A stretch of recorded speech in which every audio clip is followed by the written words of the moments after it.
What's up, everyone? So today I want to address a topic that's been kind of getting out there, and I looked into it.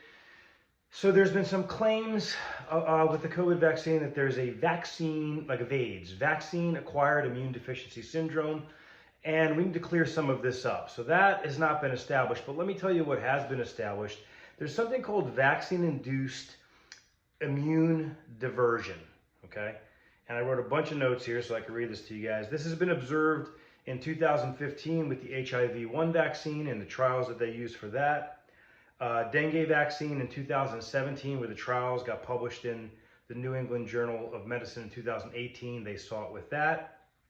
The malaria vaccine in 2013, and it's even been observed with annual flu vaccines. And what this is, essentially, if I break it down real simple, is it drives your immune system in one direction so you become weaker fighting off other infections.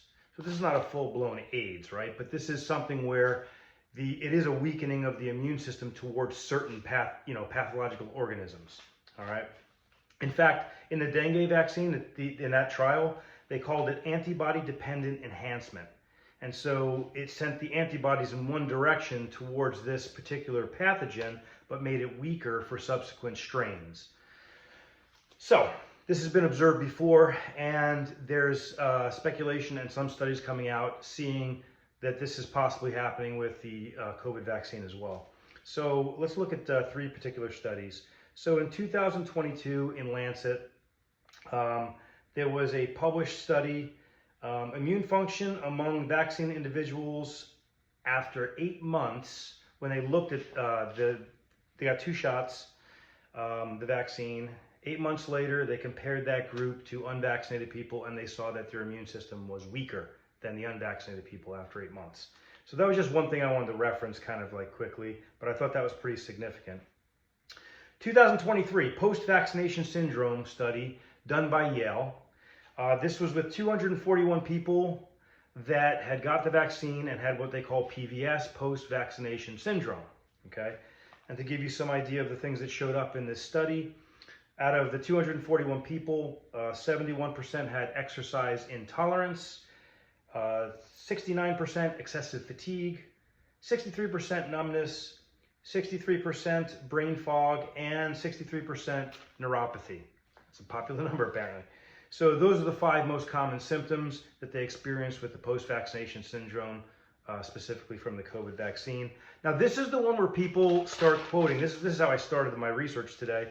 They're quoting this VAIDS, there's VAIDS, and I think we gotta be careful how we use terminology. We have some established stuff, this immune diversion, we have this established that this does happen, so we probably wanna not jump to those extreme conclusions, but it's still significant, right? So we don't wanna ruin our significance by overstating it. So in Yale University again, 2025, this was just published in February, it was 42 post-vaccination syndrome patients and 22 that had the vaccine that did not have any post-vaccination syndrome. That was their control group, okay? And there's some significant stuff here, so I'm gonna explain it to you and then we'll get this video wrapped up. So there was a decrease in the post-vaccination syndrome people. There was a decrease in CD4 cells, and CD4 cells become what's called helper T cells, which sounds like, oh, they're good little helpers. Helper T cells moderate the entire immune response. They activate all the B cells, they transform into plasma cells that make antibodies. Without helper T cells, you can't do that. The cytotoxic T cells, they kill viruses or virus-infected cells and cancer cells.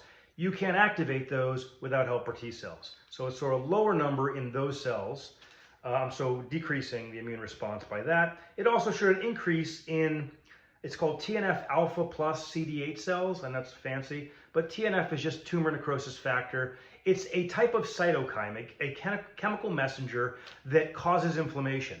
They saw an increase in this. So in moderate amounts, this is good because inflammation is part of the immune response, but if you're producing too much, you could get things like that cytokine storm that I talked about in previous videos.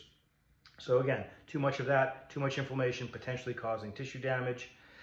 They also saw a decreased antibody titer in the post-vaccination syndrome patients. And the one other significant thing that I saw in the study was they found spike proteins in the blood in some individuals, up to 700 days after vaccination.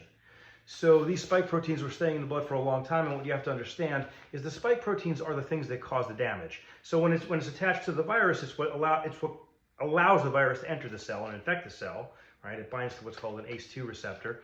But also the spike proteins themselves are contributing to damage.